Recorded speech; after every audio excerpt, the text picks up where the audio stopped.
পুত্র ভিগুর ঔরসে, দানবের অত্যাচারে তবে মহারসে। দ্বিতীয় সূর্যের প্রায় হইল বাহির, বিখ্যাত চ্যবন নামে সেই মহাবীর।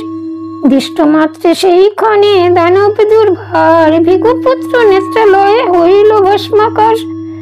ভিগুরে ঘরণী কোলে করি নিজ হতে, আশ্রমে চলিয়া তবে কাঁদিতে কাঁদিতে।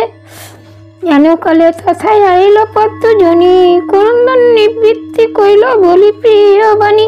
ক্রন্দনে বহিল অশ্রু জলপুল আমার, তাহাতে জন্মিল নদী আশ্চর্য ব্যাপার। দেখিয়া বিস্ময় চিত্ত হইলেন বিধি, নাম তার রাখিলেন বসুন্ধরা নদী। বধূকে রাখিয়া গৃহে গেল প্রজাপতি, পুত্র কোলে করিয়া আছে দুষ্কমতি। হেন কালে স্নান করি এলো ভিগু তথা, জিজ্ঞাসিল কেন তবে চিত্ত বিরসতা। স্বামীরে দেখিয়া কন্যা করিয়া রোদন, কহিলে যাতে দানব বিবরণ। তোমার তনয়ে এই কইল প্রতিকার, দানবে মারিয়া মোরে করিল উদ্ধার।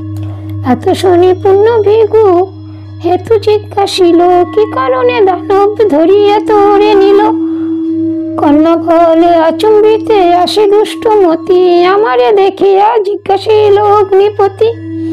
বৈষ্ণর বাক্যে মরে হরিল পাম, শুনি ক্রোধে হইল মনি অগ্নির উপর। আজি হইতে সর্বভক্ষ হও তা বলিয়া অগ্নিরে সাপ দিল তপোধন। ত্রাসিত অনল শুনি ভিগুর বচন, শকতরে দ্বিজবরে করে নিবেদন। কোন দোষে ভিগুমুনি সাপ দিলাম ওরে, বলিলাম যাহা জানি তাহা দানবেরে। জানিয়া শুনিয়া মিথ্যা বলে যেই জানি, ইহকালে কুৎসান্তে নরকে গমন। উভয় সপ্তম কুল নরকে প্রবেশে, জানিয়া আমারে সাপ দিলা বিনা দোষে।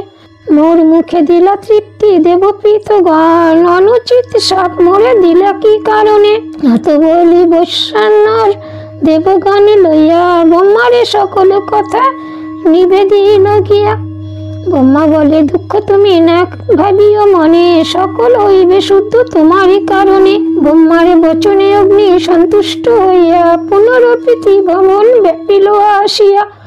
ভারত পঙ্কজ কবি মহামণি ব্যাস, পাঁচালী প্রবন্ধে কয়ে কাশীরাম দাস।